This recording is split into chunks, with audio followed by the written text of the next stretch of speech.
Assalamu alaikum and good morning to all. Today my topic is Charlie and the Chocolate Factory, chapter number 4, The Secret Workers. As earlier we have read about chapter number 3, in which they have described about Prince Pondicherry, the Indian prince.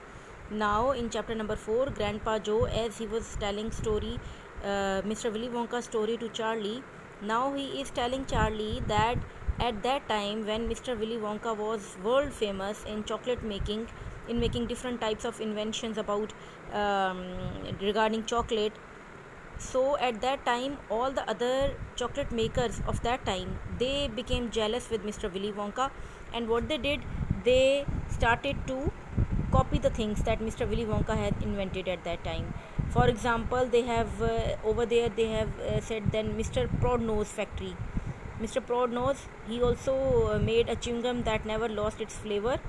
Then so many examples are here that the top class chocolate makers of that time, they started to copy Mr. Willy Wonka. For this was the reason that Mr. Willy Wonka saw that when he was being copied by the other chocolate makers of that time, so what he did, he just closed his factory. He closed his factory, and what then he did, he just said sorry to his all the workers and closed his factory.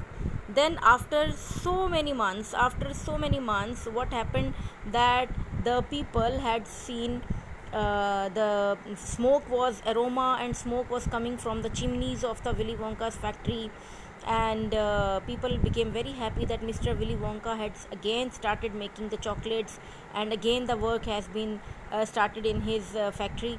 So as I have told you that Mr. Willy Wonka was very much offended by the spies of his factory, means he knew the thing that among his workers there were spies who just stole his new inventions, the recipes of his new inventions, and passed it on to the other chocolate makers of that time.